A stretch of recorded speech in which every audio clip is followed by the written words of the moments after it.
வாங்க தம்பி, வாங்க வாங்க.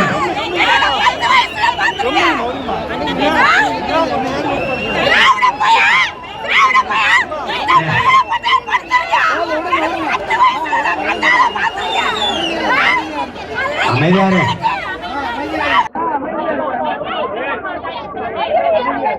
ஏன் கொடியா இருக்கு சார்? யார் யார்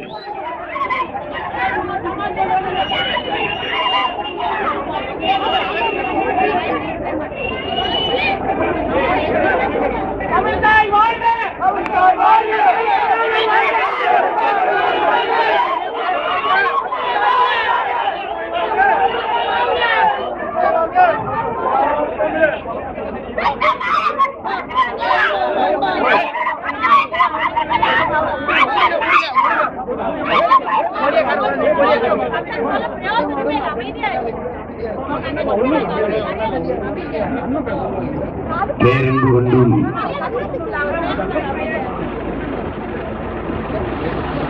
வெறும் நம்பிக்கை கொண்டும் நாங்கள் நேசிக்கின்ற அன்பு உறவுகள் அனைவருக்கும் வணக்கம்.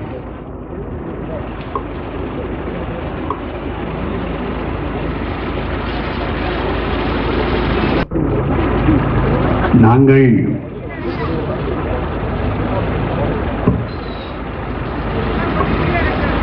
இதுவரை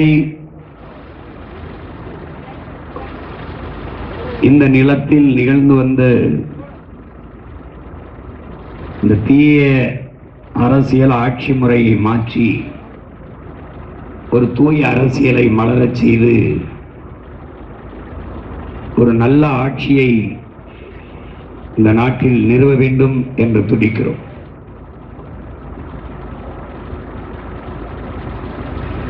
இங்கே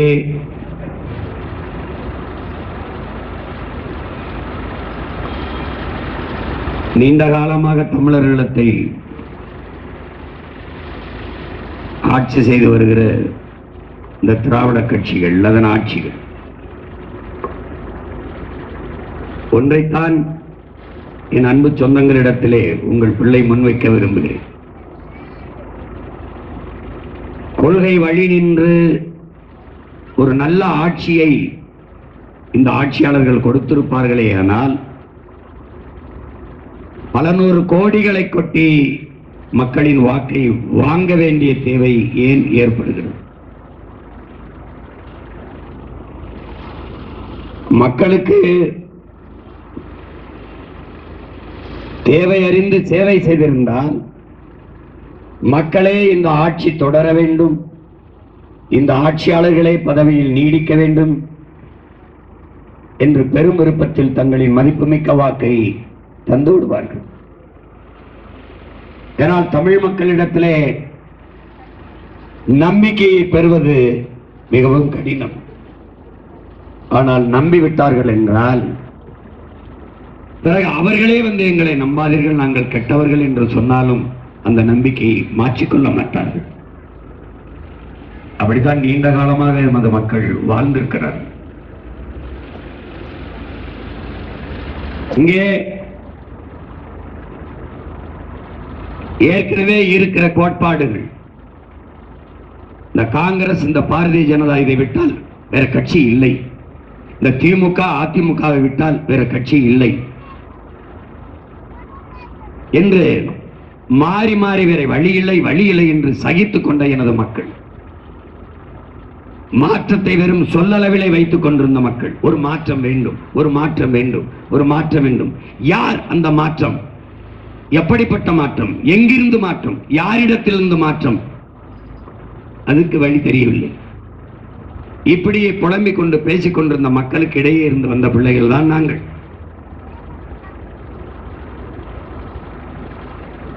விடுதலை பெற்ற இந்தியாவில் இத்தனை ஆண்டுகள் தொடர்ச்சியாக ஆட்சி செய்த கட்சி இந்த காங்கிரஸ். அதற்கு மாற்றாக வந்த கட்சிகள் இந்த பாரதிய ஜனதா. வாஜ்பாய் ஐயா அவர்கள் 5 ஆண்டு காலம், பிறகு மோடி ஐயா அவர்கள் இப்போது தொடர்ந்து 10 ஆண்டுகளை முடித்து 15 ஆண்டில் தொடர்ந்து கொண்டிருக்கிறார். என்ன வளர்ச்சியை கண்டது இந்த நாடுகள்? என்ன வளர்ச்சியை தொற்றிருக்கிறார்கள்? கொரோனா நேரத்தில் நாட்டின் நிதியமைச்சர் அம்மையார் நிர்மலா சீதாராமன் அவர்கள் 80 கோடி ஏழைகளுக்கு நாங்கள் 5 கிலோ அரிசியும் 2 கிலோ பருப்பும் கொடுத்திருக்கிறோம் என்கிறார்கள். 135 கோடி மக்களில் 80 கோடி மக்கள் ஏழைகள் என்று நாடே ஒத்துக்கொள்கிறது என்றால் என்ன வளர்ச்சி? எதை நோக்கி போய் கொண்டிருக்கிறது? காங்கிரஸ்காரர்கள் கத்துகிறார்கள், குதிக்கிறார்கள். நான் தனித்து தொடர்ந்து பல தேர்தல்களில் நிற்கிறேன். நீங்கள் இந்த நாட்டின் விடுதலைக்காக போராடினவர்கள் என்கிறீர்கள், பலமுறை ஆட்சி அமைத்தவர்கள் என்கிறீர்கள், பெரிய கட்சி என்று 110 ஆண்டுகள் ஆயிடுச்சு என்கிறீர்கள். இதே தமிழ்நாட்டில் என்னைய போல தனித்து நின்று ஒரு தொகுதியிலாவது டெபாசிட் வாங்கி கட்டுங்களே. நீங்கள் இந்த நிலத்தில் இந்த திராவிட பன்னிகளின் ரத்தத்தை குடிக்கிற உண்ணிகளாக தொங்கு சதைகளாக தொங்கிக் கொண்டு பல ஆண்டுகளாக இருக்கு. என்னை நடமாட முடியாது என்றீர்கள். நான் 2 நாளாக இங்கேதான் நடமாடி கொண்டிருக்கிறேன். அங்கே ஓரத்தில் நின்று கத்திக்கொண்டு விட்டு போகிறேன். உங்க ஐயா கருணாநிதி தான் அடிக்கடி சொல்லுவார், நாங்கள் பணங்காட்டு நரி, சலசலப்புக்கு அஞ்ச மாட்டோம் என்று. எங்களை நல்லா பாருங்கள், பணங்காடே நாங்க தான். அது நாங்க பணங்காட்டு நரி அல்ல, உங்களை போல வன்னிக்காட்டு புலிகள் என்பதை நினைவில் வைத்துக் கொள்ளுங்கள். இதை கத்துறது, கூச்சல் போடுறது, கூப்பாடு போடுறதெல்லாம் கொள்கையற்றவன் செய்யறதே இல்லை. எங்களுக்கு உயர்ந்த கனவு இருக்கு, நோக்கம் இருக்கிறது. காங்கிரஸ் கட்சியில் இருக்கிற தலைவர்கள் மதிப்புமிக்கவர்கள், எங்களுடைய பேரன்பிற்கும் பெருமதிப்பிற்குரிய உறவினர்கள். உங்கள் கொள்கை வேறு, எங்கள் கொள்கை வேறு, பாதை வேறு, பயணம் வேறு. ஆனால் மானுட உறவுகள் வேறு. அதை மதிக்க தெரிந்தது தமிழனின் மாண்பு. அதனால் நீங்கள் உங்கள் கொள்கை வழியில் செல்லுங்கள், எங்கள் கொள்கை வழியில் நாங்கள் செல்கிறோம். நீங்கள் எங்களை எதிர்க்க விரும்பினால் உங்கள் வாக்கை எங்களுக்கு செலுத்தாமல் இருங்கள், அவ்வளவுதானே. நாங்கள் எடுத்து வைக்கிற கருத்தில் தவறு இருந்தால் நீங்கள் இதற்கு எதிர்கருத்தை கூட்டம் போட்டு பேசுங்கள். சொல்வதற்கு என்ன வைத்திருக்கிறீர்கள்? நீட்டுத் தேர்வை கொண்டு வந்தது, நீட்டுத் தேர்வுக்கும் உங்களுக்கும் எந்த சம்பந்தம் இல்லையா? ஜிஎஸ்டி என்ற கொடிய வரிச்சுமையை மக்கள் மேல் திணித்தது நீங்கள் இல்லையா? சிஏ, என்ஐஏ, என்ஆர்சி எல்லாம் கொண்டு வந்தது நீங்கள் இல்லையா? என்ஐஏ என்கிற கொடிய ஆழ்த்துக்கை சட்டத்தை இந்த நாட்டில் திணித்தது நீங்கள் இல்லையா? எதை வைத்து நீங்கள் கோபப்படுகிறீர்கள்? எந்த உரிமைக்கு எங்களுக்காக நின்றிருக்கிறீர்கள்? கச்சத்தீவை எடுத்துக்கிட்டு போன கட்சி ஆட்சி காங்கிரஸ். காவிரி நதிநீர் உரிமையை பறித்து கொண்டு போனது காங்கிரஸ். கல்வி உரிமையை மாநிலத்திலிருந்து பொதுப்பட்டியலுக்கு என்று எடுத்துக்கொண்டு போனது காங்கிரஸ். கூட நின்றது நீங்கள். இன்றைக்கு கூட்டணி வச்சு கும்மி அடிக்கிற இந்த கொடிய திமுக. இந்த கட்சி ஆட்சிகளை, அதிகாரங்களை அப்புறப்படுத்தாமல் இந்த நாட்டுக்கு மக்களுக்கும் என்ன நல்லது நடக்கும் என்று நீங்கள் நம்புகிறீர்கள்? இவர்களை ஒழிக்காமல் எந்த ஒரு நல்லதும் இங்கே நடக்காது. திரும்பி திரும்பி இதுதான். ஐயா கருணாநிதி வருவார், ஒரு கங்காரு குட்டி போல ஐயா ஸ்டாலினை வகுத்திலேயே சுமந்து வந்து இறக்கி விடுவார். அவர் இருக்கும்போது இவர் இளைஞரணி, அவர் முதல்வர், இவர் துணை முதல்வர்.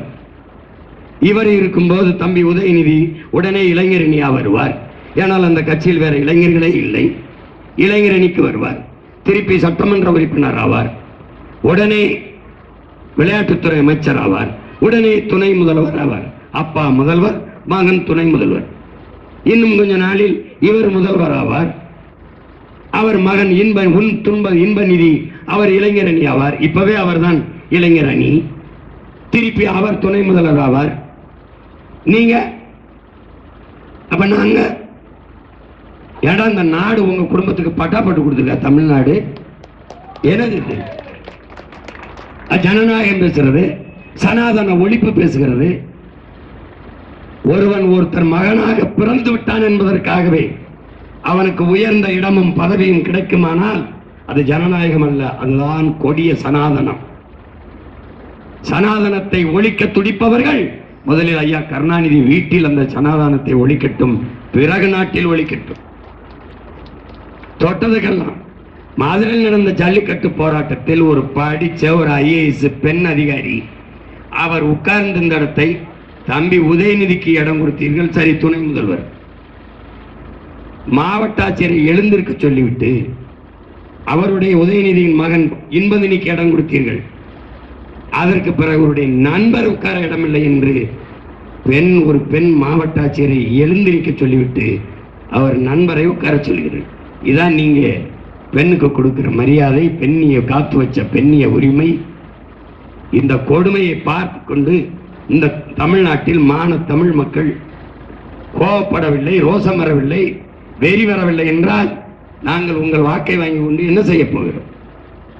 எல்லாத்தையும் சகித்துக் கொண்டு அடிமையாக வாழ்வதுதான் உங்களுக்கு விருப்பம் என்றால் எதற்கு தேர்தல்? என்ன மாறுதல் வரும்? ஒன்றும் வராது. வார்த்தையில் தான் தன்மானம், இனமானம், கோபம், ரோசம், எழுச்சி, புரட்சி, மாற்று, இதெல்லாம் வெற்று வார்த்தைகள். இவற்றையெல்லாம் மாற்ற வேண்டும் என்றால் இந்த அரசியல் கட்சிகள் இந்த ஆட்சி முறையை ஒழித்து ஒரு தூய அரசியலை உருவாக்க பாடுபட வேண்டும்.